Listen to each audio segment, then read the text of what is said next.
As David's face slammed into the hard metal floor, he wondered if this was how it was all going to end. And soon it did. After what seemed like an eternity, David awoke in a hospital bed, not remembering how he got there. When asked, the doctors told him that he was unwilling to give up his seat and was dragged away violently by security officers. In the process, his head got slammed against armrests, his shoulders dislocated from the dragging as he was knocked unconscious.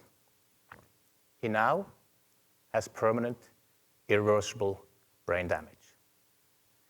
The incident was so violent, so visceral, that onlookers recorded it on their phones and uploaded it to social media. The reaction from the public? Outrage. So what happened? Frontline employees, gate agents, and security officers at United Airlines simply followed company protocol by removing a paying passenger. That seemingly innocuous action resulted not only in a public relations firestorm, it also caused a drop in corporate revenue. That's right. Just one hastily, poorly made decision at the front lines caused corporate revenues to slide. It even cost the CEO the promotion to chairman. While United's crisis might have been more visceral and bloody than what most our businesses are facing, this example clearly illustrates the increased speed, messiness, and interconnectedness of today's world, and the challenges this presents to all of us. And I know, I'm preaching to the choir when I talk to HR leaders, when I say, we used to have weeks, a month to analyze the situation, develop a plan of action, communicate the plan of action, and then execute on the plan of action. Right now, in this very moment, our frontline employees, our frontline people are making decisions, are taking actions that could impact our businesses for years to come. What are we supposed to do? How are we supposed to lead in this messy, deeply interconnected world of ours? How can we shift from what we did back then to what we need to do now? Today, I'm so excited to share 5 fresh and unconventional ideas with you on how we can lead to win in this messy world of ours. I call them the 5 then to now shifts. Why then to now, you might ask? Our world is changing at an alarming rate. Everything's changing. Our taste in fashion, and I clearly don't know my fashion, by the way, because what used to be in fashion back then is now in fashion again, right? Exactly. Now and then and now and then. Our diets, how we interact with each other, how we work together, and then there's, of course, J-Lo, who never seems to change. With the world changing at an alarming rate, we can absolutely not rely on the same old models of leading our teams and expect good outcomes. We need fresh, new, now leadership. Let me tell you why I'm so passionate about this. Over the last 35 years, I had the privilege to lead teams in the uber-competitive world of ultra-endurance competition to numerous wins and records. I've led teams in business, academia, and in complex international military peacekeeping operations around the globe. As an executive coach for the last 25 years, I helped hundreds of leaders and dozens of executive teams elevate their leadership from then to now. I'm not telling you this to boast. There's plenty more accomplished people in this room than me. I'm simply telling you this because I've seen firsthand what happens when we let go of outdated then leadership and embrace new, more relevant now leadership. The 5 shifts I'm about to share with you today are grounded in my own experience and my work as a practitioner, as a leader in the field, and my own work and research as a leadership development consultant. So before we dive in, let's quickly preview each of these shifts in turn. Shift number 1, the leadership funeral. Burying all outdated then leadership models and embracing new, more relevant now leadership. Shift number 2, radical transparency. If we want our frontline people to be truly empowered, to make good, smart, independent decisions at the front lines, they need to know more. They need to know more about management's intentions, reasoning, and rationale. And the only way they'll know more is if we share more. If we share more with radical transparency. Shift number 3, tough on results, tender on people. The ultimate yin-yang of leadership. High touch, high standards. Shift number 4, eyes on, hands off. From back then, micromanagement, overstepping, to now true empowerment, the front lines, through leading with our eyes on, hands off, and lastly, becoming the champion of the culture. From back then, solely focusing on talent, to now champion of the culture. Now leadership doesn't only apply to the business world. It also applies to our families, our communities, and in fact our governments. One of the traditionally most top-down and bureaucratically organized branches of the federal government has been at the forefront of some of these shifts. Who might that be? The US military. On the eve of September 30th, 2004, then 4-star General Stan McChrystal, in the foreground here, was sitting at Balad Air Base in Iraq. There, surrounded by his top team, is where he received the news about the most devastating suicide attack yet. Just 60 miles south from where he was sitting, 2 cars had sped into a huge crowd gathered for the opening of a sewer plant. 35 children now lay dead. Over the sleepless nights and seemingly never-ending working hours that followed, Stan McChrystal came to this painful realization. Al-Qaeda in Iraq was unlike any other terror organization of the past. Instead, it was a decentralized network that could move swiftly, strike ruthlessly, and then seemingly vanish into the local population. The Allied forces had huge advantages in terms of numbers, training, and equipment, yet none of it seemed to matter. McChrystal turned to his team and asked, why is it that if we're the best of the best, that these attacks keep increasing? Why is it that innocent civilians keep getting killed? Why do children keep dying? Why? One thing was clear to McChrystal. His task force was led and organized in a very siloed, top-down, command-control way with lots of centralized decision-making. This outdated then leadership structure made it too slow to respond to a nimble now enemy. This outdated then leadership structure cost the Allied forces hundreds of lives and was about to cost them the war on terror. But McChrystal saw a way out. He had the humility to recognize that he needed to change the way he led and structured his task force. He needed to move from back then silos, or, as he put it, leading like a chess master, controlling his pawns on the board, to now leading like a gardener. Yes, a gardener. Can I have a show of hands? How many people do we have who enjoy working in the garden? Okay, about half of the people. As you all know, as a gardener, you can't actually make plants grow. Much like none of us and none of our leaders, we can't actually make our people do stuff. But what we can and what we must do when we lead like a gardener is to plant the right seedlings at the right time, in the right spot, provide a nurturing environment by watering, weeding, keeping pests out so that our plants, our people can flourish. McChrystal moved from back then, leading like a chess master, to now leading like a gardener. A gardener who provided the right environment, the right culture, so that his troops became better informed and his frontline operators could execute more swiftly, more precisely, more independently. As a direct result of these then to now shifts, the task force became measurably more effective. Al-Qaeda's ability to strike was reduced by a factor of 17. I'm telling you the story for one key reason. Elevating our leadership from then to now is within the reach of all of us.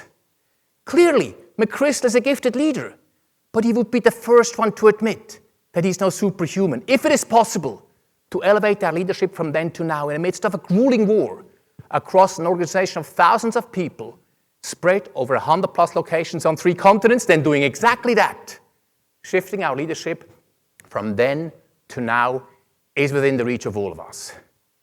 And the best part is, we don't need to lead a large organization or have a fancy title to benefit from these shifts. It's the small things within the reach of all of us we can do right now. How we listen to our teenagers now. How we hold our team members accountable now. How we conduct our one-on-ones, our department meetings now. These small shifts within the reach of all of us, when done consistently, leading to excellence. Now leadership will help our businesses by improving our bottom lines. And as good HR business partners, that's really important to us, isn't it? That is important. But maybe even more important is this. Elevating our leadership from then to now can make a difference in our families, our communities, and yes, our businesses. It can make us better fathers, mothers, sons, daughters, and siblings. And by making our families, our communities, our businesses a better place, we are indeed making the world a better place. And that, my friends, that is my mission and my passion, making our own small contribution towards a better world. Now leadership makes for better leaders. Oops, went the wrong way. The crescendo's coming. Better leaders makes for a better world. So let's dive in. Shift number 1, the leadership funeral. What movie is this? Thank you. 4 Weddings and a Funeral. Even though we all know how bad smoking is for you, still roughly a fifth of the population smokes, with all of the health consequences we're so familiar with. Heart disease, lung disease, cancer, stroke. Roughly 5 million deaths per year are caused by smoking. Against this backdrop, imagine for a second that you're in the healthcare business. Do we have people in the healthcare business? You're in the business of keeping people healthy and healing the sick. But you at the same time directly contribute towards the smoking-related death by selling cigarettes.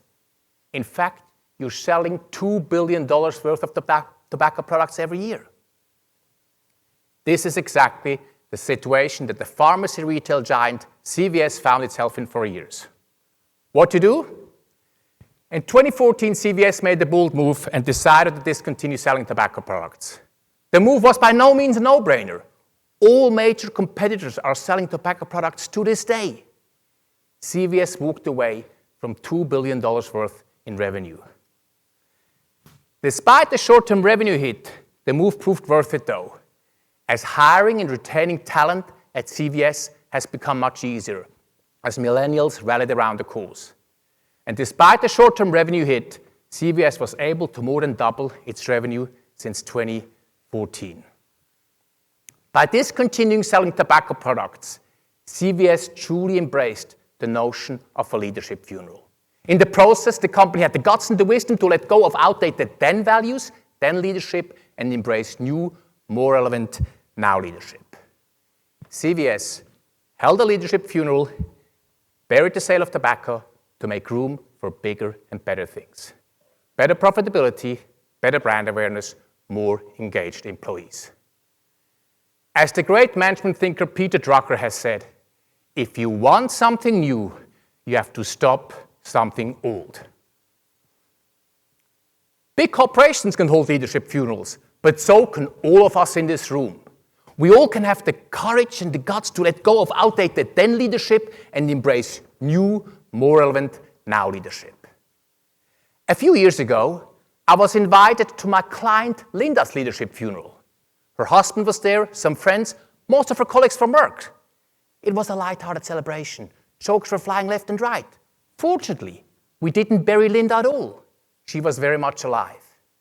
Instead, we buried some of Linda's leadership traits and behaviors that stopped being useful to her. You see, Linda started out as an analyst, and she was stellar at it. She was detail-oriented, knew all the facts, worked superbly independently. So what happened? Of course what? She gets promoted, exactly. She gets rapidly promoted, and in no time was in charge of a department of 50 people. But becoming a boss did not come easy to Linda. Because she was so detail-oriented, she was such a great analyst, she tended to macromanage, overstep, take projects back. It got so bad that at one stage or another, most of her team members were really pissed off with her and people started to leave her team. That's when we started to work together. Over the course of the next 8 months, Linda did the deep hard work of deep introspection and constantly asking for feedback and suggestions from her colleagues on how to get better. And slowly over time, she was able to turn the ship around.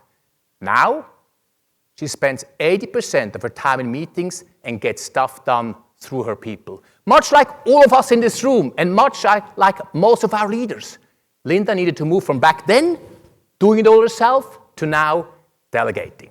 And I know, delegation is neither a new nor a sexy concept. And yet, as we all know, it's still the concept that so many leaders struggle with. So Linda, much like all of us, needed to move from back then, doing it all herself, to now delegation. Linda's leadership funeral was a symbolic act of letting go of what was back then to embrace new, more relevant now leadership. Google gets it. Every time a project is discontinued at Google, it's a time to celebrate. Why? Somebody had the guts and the wisdom to say no and kill a project. And as a result, what? Resources are freed up. But Google takes it a step further. They created a graveyard for all their killed apps, services, and products. At killedbygoogle.com, you find a eulogy for all of these killed apps, products, and services. Do you remember, for example, the Google Glasses? Yeah? There were plenty of security and privacy issues associated with the Google Glasses, leading users to be called what? You remember that? Glassholes. If your user is called a glasshole, it might be a great time to kill the product, as Google did, ruthlessly killing Google Glasses in 2015. How might we apply the leadership funeral to our own lives? All of us, we have habits and thoughts in our personal lives and systems and procedures in our businesses we've been doing for years. Let's ask ourselves, does this still serve me well now and beyond? Or is it time to celebrate it for what it was, bury it to make room for bigger, better, more relevant now leadership? The leadership funeral. It might come as a surprise to us, but elevating our leadership from then to now does not necessarily mean adding more to our to-do list. It might actually mean taking things off or keeping a stop-doing list. What goes on a stop-doing list, you might ask? Items can range from stop attending that time suck meeting at work, stop asking or producing that monthly report nobody reads anyway, or stop sitting on that non-for-profit board we didn't have the heart to say no to. Items on our stop-doing list are things we do out of habit, frankly, sometimes intellectual laziness, or worse, guilt. Even though the concept of stop doing things is very simple, it can be hard for us to say no to somebody or something. As humans, and especially as HR humans, we want to be liked, we want to add value, we want to be of service. And saying no to somebody or something goes against the social grain. But to truly live a life true to our values versus a life others expect from us, to truly lean into our best personal and professional future now selves starts with stop doing the wrong things for the wrong reasons so we have time and energy for what truly matters. Shift number one, the leadership funeral. From back then, doing it that way because we've always done it that way, spreading ourselves too thinly, to now keeping a stop-doing list. What's going on yours? Shift number two, radical transparency. Laura hung up the phone as Poole entered her office. He closed the door slowly and deliberately and sat down and asked, "Did you hear about the employee salary spreadsheet?" Laura had no idea what he was talking about. HR accidentally sent an all-company email with everybody's salary information attached. Laura's eyes widened. She gasped, "No, yes." She immediately turned around, opened up her laptop, And sure enough, there was the email from HR, all company email with the compensation data attached. Paul got up to have a look. And then Laura exclaimed, I can't believe it. Melissa's making 10 grand more than me, even though she doesn't own a P&L. And Paul chimed in, and look at John, 15 grand more than me, even though he has less responsibility. Laura and Paul reacted exactly the same way as everybody else did at the company. Needless to say that the days and weeks that followed were unpleasant, as everybody was stewing over how everybody else was making more than what they deserve. Clearly, we're uncomfortable sharing salary information, as in this example, by accident or on purpose. But let's ask ourselves why. Really, why? One of the main reasons we're cringe openly sharing compensation data is because we fear the reaction of our people.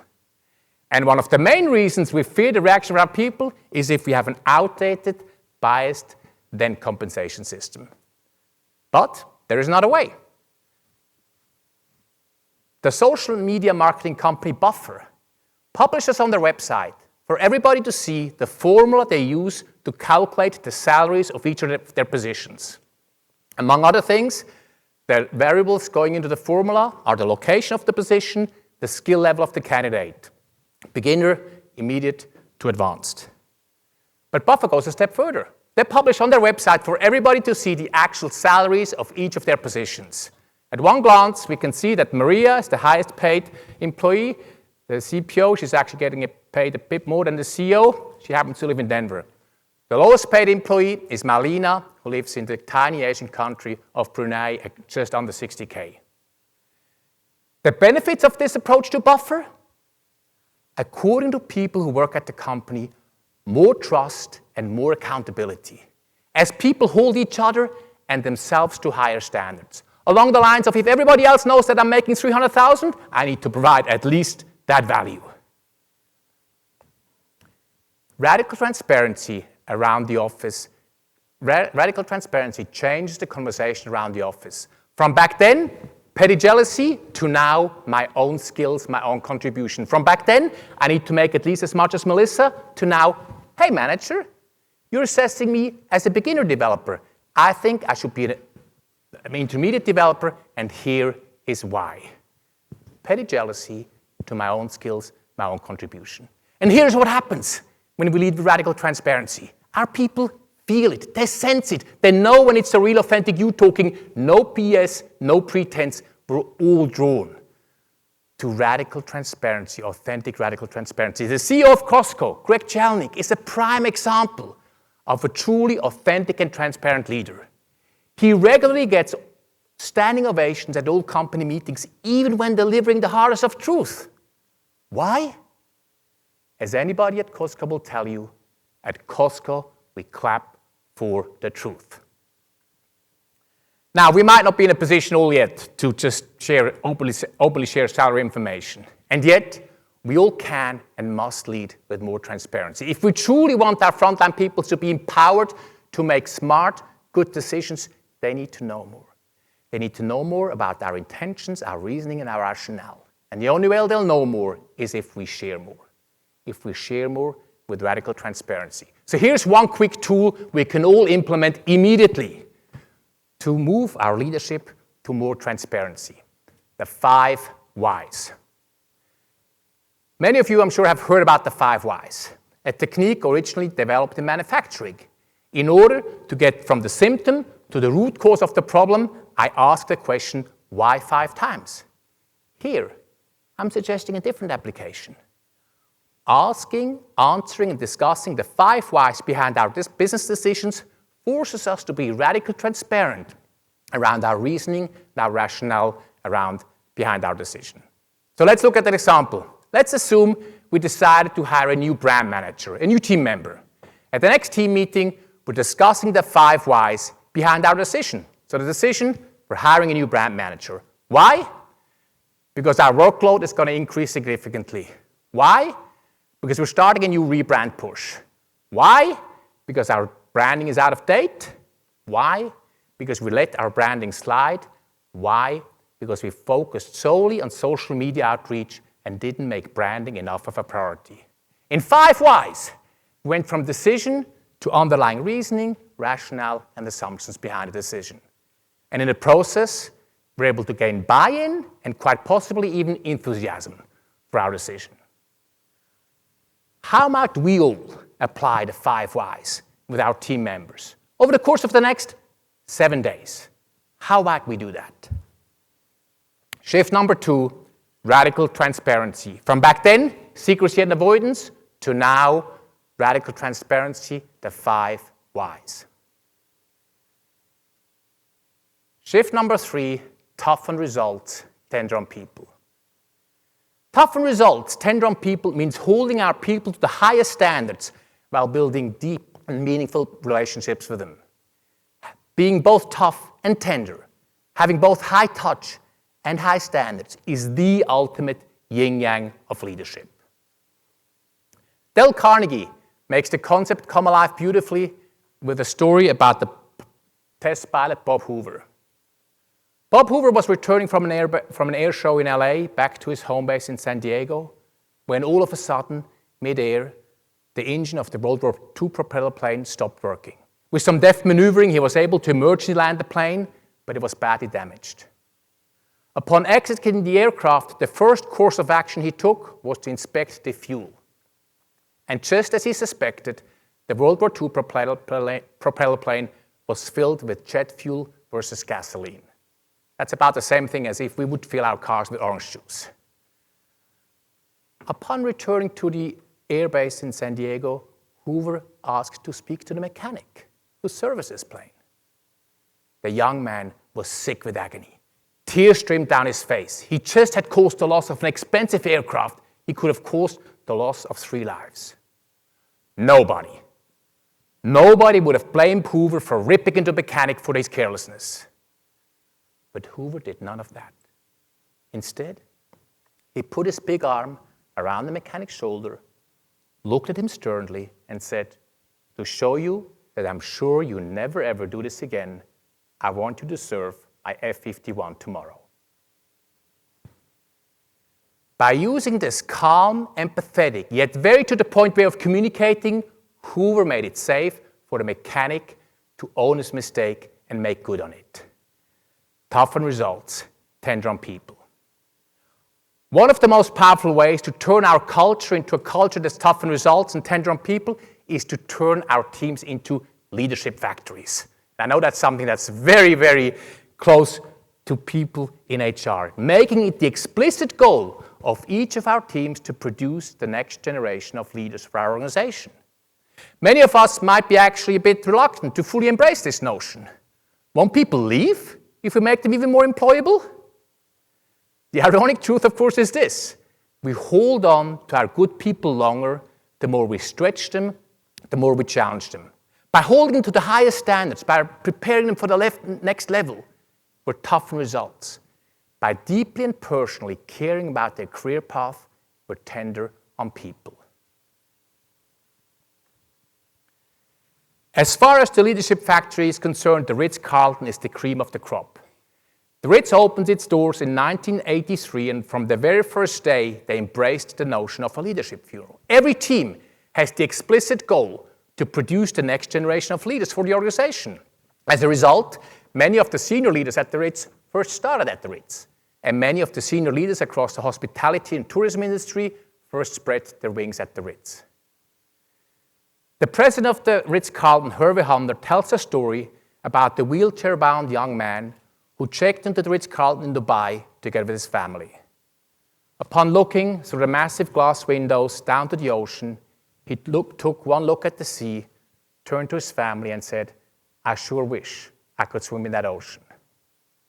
The problem was that between the hotel and the sea lay the 50-meter stretch of soft sand over which the wheelchair impossibly could travel, hence crushing the young man's dream to swim in an ocean. Within earshot of the family was a maintenance worker, and she thought, "I'm going to do something about this."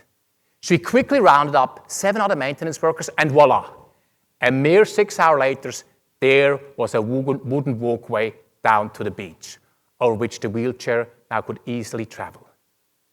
For the team members at the Ritz-Carlton in Dubai, It was simply another day as part of the leadership factory.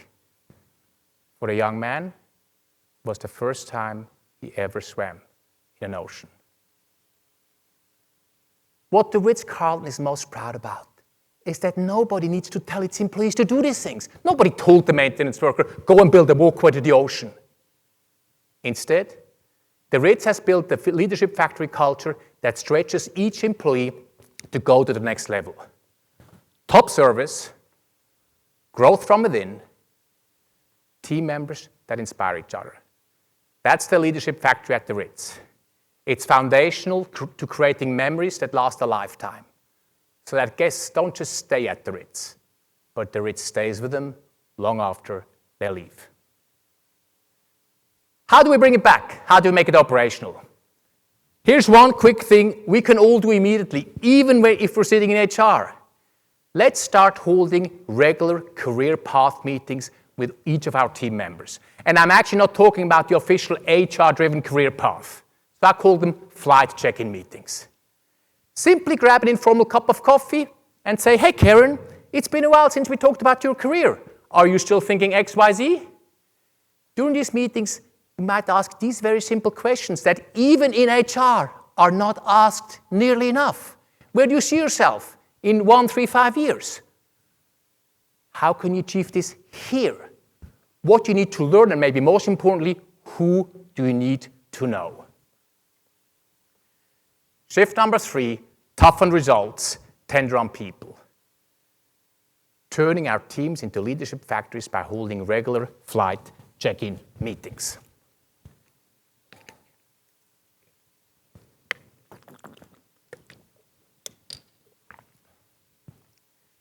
Shift number 4, eyes on, hands off. It was a glorious spring morning in Boston. The then governor of Massachusetts, Devil Patrick, had a thing of rare beauty as a public official, a day without official appointments. It was late morning, he just finished the workout and was driving home. That's when his head of emergency management called from the finish line of the Boston Marathon. Sir, we have a terrible disaster, horrible scenes. We need you to come down. We need to set up a command center. We can all remember how we felt when we first heard about the Boston Marathon bombing, how we felt vulnerable, helpless, maybe even angry, and how we felt for those who lost loved ones and those who suffered grave injury. We can all remember that. But what most of us are less familiar with is the highly effective response to the Boston Marathon bombing. According to experts who study these events, the response to the Boston Marathon bombing has been credited as one of the most effective and collaborative responses to disaster ever studied. And the key ingredient of that effectiveness was the leadership of Devil Patrick. It's exemplified by how we entered the command center each and every time. Instead of telling people what to do, he would ask, how can I help? The governor's tone spread through all response teams and agencies, a tone of deferring control and authority to those best suited for the task. Governor Patrick was keenly aware of the very common then leadership trap we fall in during crisis, and many of us are falling into during COVID. The then trap to micromanage in order to feel in control. The then trap to overstep, grab the ranks, and overstep into areas best handled by specialists. But leading with his eyes on, hands off did not mean being passive. Governor Patrick realized that he could add the most value as a trusted communicator of government, giving people hope, and, equally importantly, serving as a valuable intermediary to the White House. And he continued to enter the command center each and every time asking, how can I help? Fortunately, many of us, most of us, will never have to lead through such a horrific experience. And yet, there is a lesson for all of us here. Our fast-moving, deeply interconnected world requires quick action at the front lines, much like during disaster response. With the world changing by the day, sometimes by the hour, our teams do not have time to feed a question up the org chart and wait for a response back. It might seem counterintuitive. But the faster things move, the more complex our world becomes, the more we need to give up control and authority. The faster things move, the more complex our world becomes, the more we need to empower and delegate. How do we do that? One thing we absolutely need to have in order to lead with our eyes on, hands off is clarity of shared purpose. Rather than seeking control, we seek clarity of shared purpose. How do we get there? Here's one quick hack we can implement immediately with our team members tomorrow. Ask and answer this very simple question. What is the one thing, the one and most important thing we need to do extraordinarily well around here in order to win? What's the one thing we need to absolutely hit out of the park in order to win? For Governor Patrick, it was save lives. For Zappos, best customer service. For Costco, lowest price. The point is this: clarity of shared purpose can be very simple and tangible, but provide clear marching orders for each of our team members. Leading with our eyes on, hands off, through clarity of shared purpose, then means leading like a compass, showing true north versus providing a detailed map on how to get there. Leading like a compass, showing true north versus providing a detailed map on how to get there. Let me share with you one thing I executed in all the positions I've ever held to ensure that my teams could work well without me. When I was commanding peacekeepers in the Balkans, I never felt nervous about leaving my team by themselves, be it for a day of meetings at HQ or for a well-deserved leave with my boys back in Seattle. Why? I knew my team was set up for success without me. How did we get there? Short answer, I had my team members learn from others up and down and across the peacekeeping force. Let me give an example. One of the daily deliverables of my teams were so-called daily situation reports, or DSRs. These DSRs summarized the findings of the last 24 hours and were due at HQ every day at 1700 hours. The recipient of our DSRs were staff officers at HQ. I call them our clients, a slightly foreign concept in the military, by the way, our clients. I had my team members shadow these staff officers for a day or two. By spending time together, by working alongside them, my team members gained an in-depth understanding about the pain points and needs of the staff officers. And as a direct result, the quality of our products, our DSRs, improved significantly. Equally, if not more importantly, by spending time together, enjoying Arabic coffee after lunch, having a drink after work, my team members and the staff officers developed a personal relationship. And as a direct result, cooperation between my team and HQ improved significantly. On a broader level, having my team members learn from others up and down and across the peacekeeping force improved their level about the big strategic environment we're operating in. And then, crucially importantly, made them better at making good, smart, independent decisions at the front lines. Most importantly, it removed me as the bottleneck, as the sole strategic decision maker, as the sole liaison to HQ. So then, when I was sitting in my plane seat in Pristina, Kosovo, to take off to see my boys in Seattle, I knew my team was set up for success without me. How might we all create learning opportunities for our team members so they too become better at really understanding the big strategic environment we're operating in, and then, crucially importantly, become better at making good, smart, independent decisions at the front lines? Here's my challenge and my invitation to all of us. Let's, over the next week, create one learning opportunity for one of our team members outside their immediate area of expertise. It might simply be shadow somebody for 2 hours, sit in a meeting we're not normally a part of, or go for lunch or coffee with somebody, or have a Zoom meeting with somebody outside of our department. Shift number 4, eyes on, hands off. From back then, micromanagement overstepping, to now true empowerment at the front lines through clarity of shared purpose, creating learning experiences for our team members outside their area of expertise. Shift number 5, champion of the culture. What does it take to our teams to perform at the highest levels in today's fast-moving, deeply interconnected world? Let's really think about this. What makes for a great now team today and beyond? I bet many of us immediately think about having the best and brightest team members on the team. And it's true. If we want to perform, we need talent and expertise. In Jim Collins' words, we need to have the right people on the hippie bus.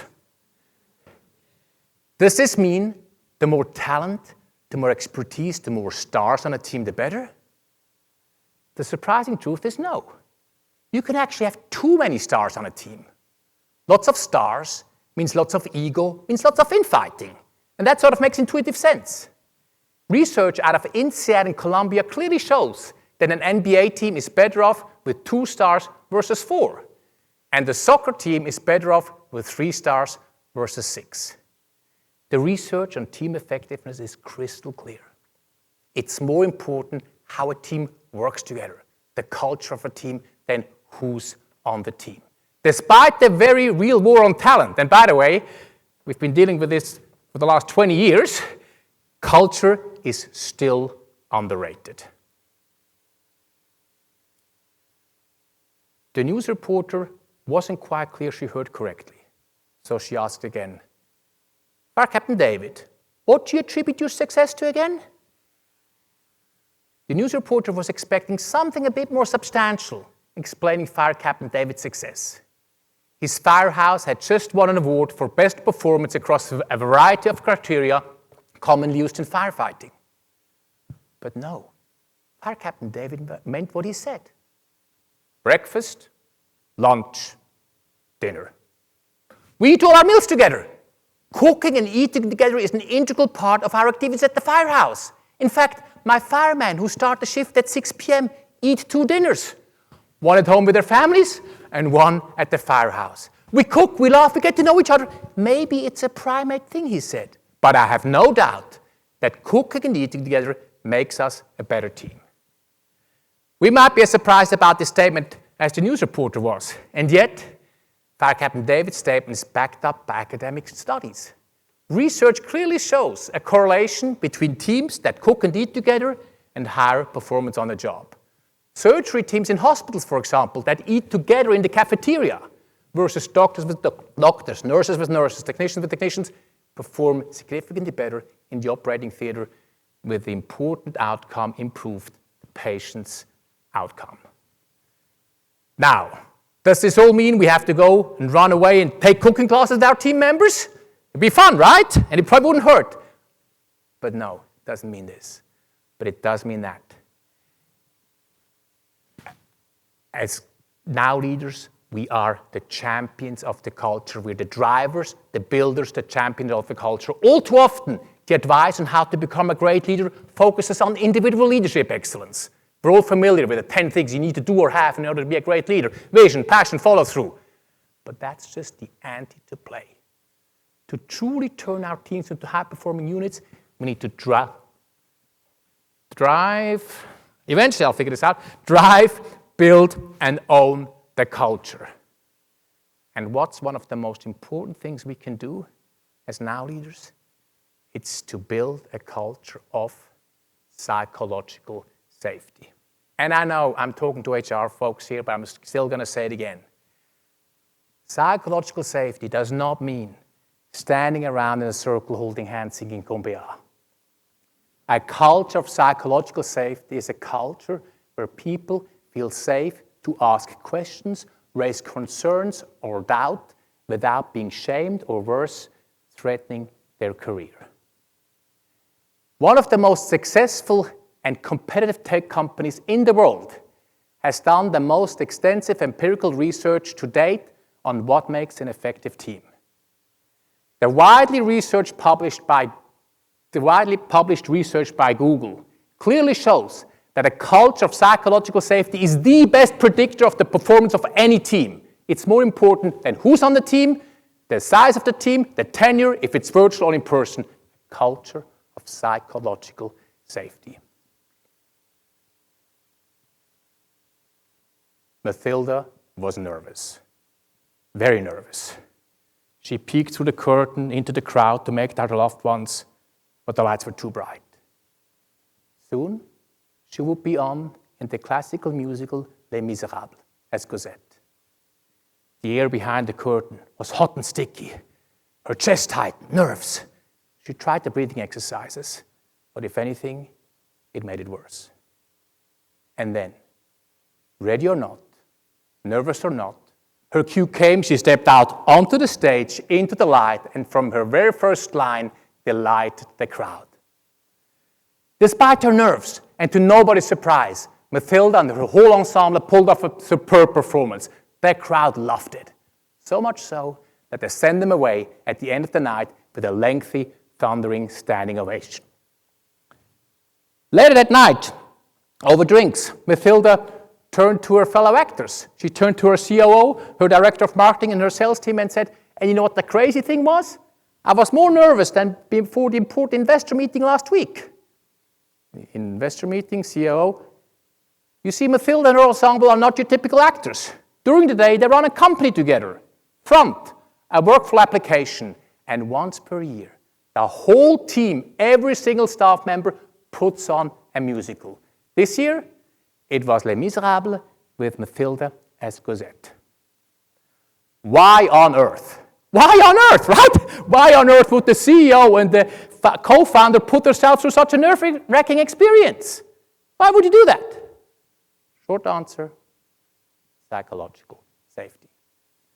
Practicing and performing a musical together provides an environment where we can practice the core element of any high-performing team, a culture of psychological safety.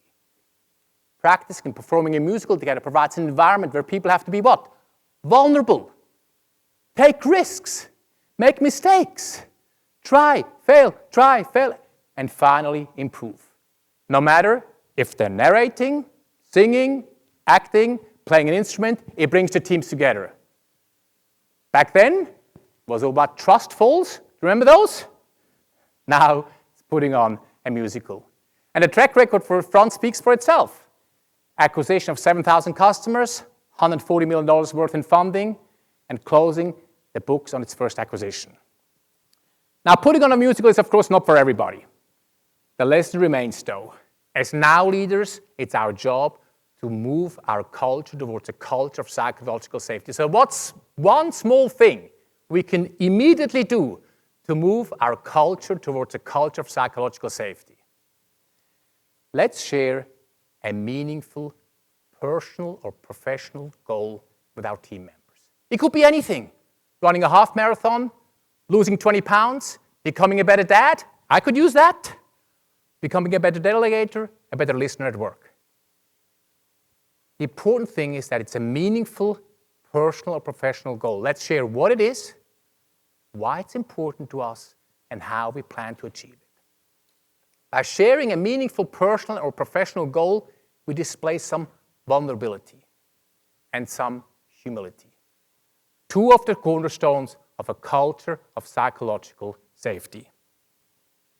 Shift number 5, champion of the culture. From back then, solely focusing on talent, to now driving and building and championing a culture of psychological safety through sharing a meaningful personal or professional goal. Let me bring it home for you with one final story that embodies all of the 5 then to now shifts. In the mid-1990s, 4 interns were arrested in support to save the California headwater forest threatened by harvesting. All 4 interns landed in jail. Now, my dear HR people, what would you do if 4 of your interns landed in jail? No, really, what would you do? Anybody? Bail them out? Bail them out. Some people would fire them. Some people would bail them out. But even if we didn't fire them, even if we bailed them out, we probably wouldn't do what their company did for them. She knows what's coming. Their company did indeed post their bail, kept paying them while they were in jail, and paid their legal fees. And stunningly, it's not a one-off. It's in fact written company policy that the company post bail for any employee who gets arrested in support of non-violent environmental causes. Why? The business wants its people to truly be who they are and stand up for what they believe in. Now, if you think that that's just some cute hippie endeavor, you'd be dead wrong. Unconventional? For sure. Pushing the boundaries? You bet. Leaning into new possibilities? Absolutely. The business is a success story if there ever was one. From its very modest beginnings in 1957, it's grown to $1 billion in revenue, global footprint, 3,000 employees. It's even made its founder a billionaire. Which business am I talking about? The outdoor apparel company Patagonia and its founder Yvon Chouinard achieved all this by applying themselves to the 5-10 to now shifts. Patagonia truly embraces the leadership funeral by constantly burying and reinventing how stuff is done. Patagonia has a no advertising policy, except they broke their no advertising policy once. One Black Friday, they took out the memorable full-page ad in the New York Times that read, "Don't buy this jacket." The ad's text breaks down the environmental footprints of its then best-selling fleece jacket, R2, and asks consumers to think twice before buying it or any other jacket. The ad hit 2 home runs simultaneously. It shines a light on the environmental footprints of our purchases, something that Patagonia truly and authentically cares about. Number 2, the attention that the ad received helped to lift sales at Patagonia significantly. Back then, buy more of our stuff. Now, don't buy this jacket. Patagonia is making life for its competition harder and more difficult by being radically transparent around the supply chain. On the company's website, we found an interactive map of its extensive supply chain. For each cog, for each factory, we can find out the gender ratio, which products are produced there, how long they've been working for Patagonia. And for each product on their site, we can find out how and where and under what conditions it's been produced. Back then, leaving consumers in the dark. Now, radically transparent around our supply chain. Shift number 3, toughen results, tender on people, is exemplified by one of the bedrocks of Patagonia's benefits: on-site childcare. And it has been from the very beginning. And I love this, when they parked a truck in front of their first shop so that the then head of marketing could retrieve somewhere to nurse her colicky baby. The program has never been cut, even in times of economic hardship. As a direct result of the on-site childcare, Patagonia has a staff turnover that's an unheard 4%, which is less than a third of the industry average. What's more impressive, nearly 100% of new moms return back to work at Patagonia. Compare this to 65% of the general population. Back then, letting young moms fend for themselves. Now, taking care of the young families. As we know, there is no better way than leading by example. Shift number 4, eyes on, hands off, is exemplified by how the founder Chouinard spends his summers. Even back when he was CEO, he takes 3 months off every summer. Goes to Jackson Hole, rents a place, goes fishing every day.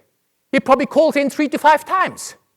In his words, if the warehouse burns down, don't call me. What can I do? You know what to do. Chouinard has been a lifelong surfer, and he doesn't let his business get between himself and some great waves.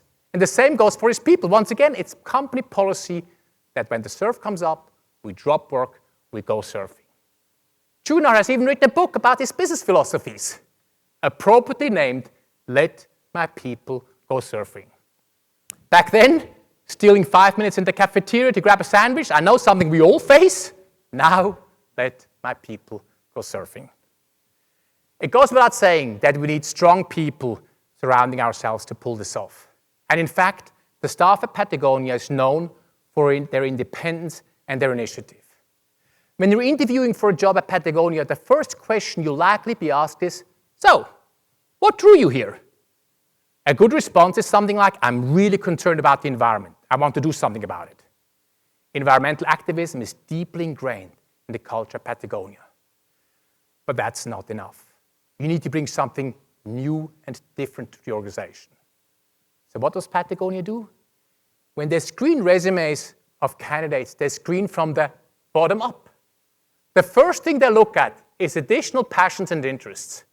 By screening for these additional passions and interests, Patagonia avoids hiring the same person over and over again. Patagonia is hiring for cultural fit, ad, not just cultural fit. Patagonia is hiring for cultural add, not just cultural fit. Champion of the culture at Patagonia by hiring people that are in line with our mission and bring something new and different to the organization.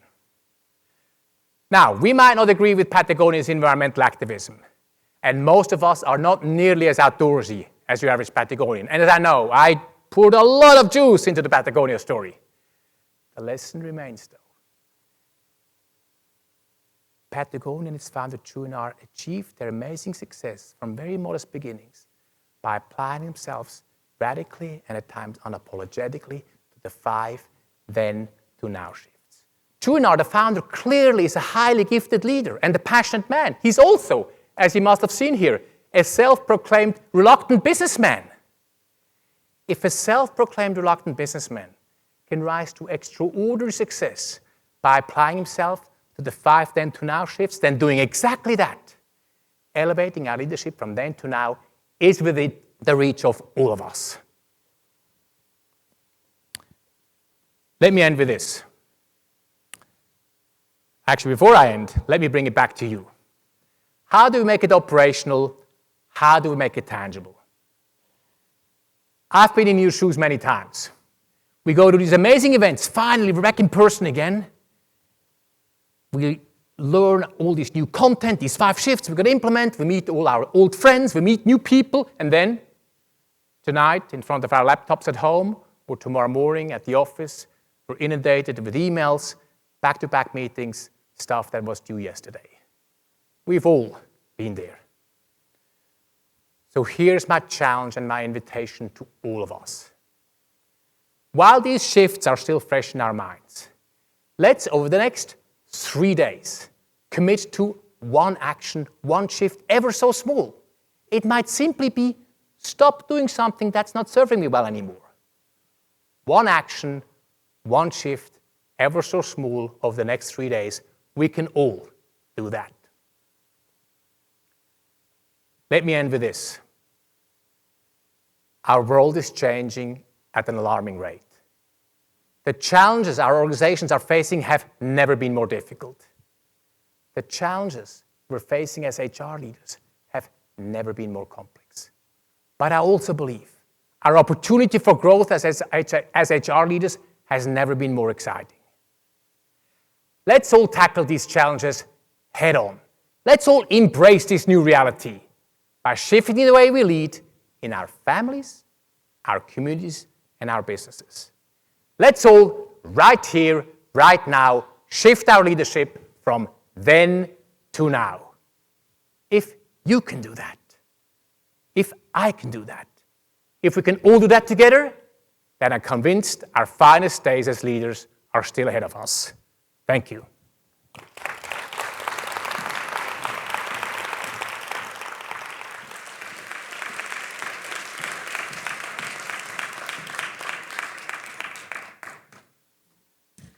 Urs, wow, that was incredible. That's what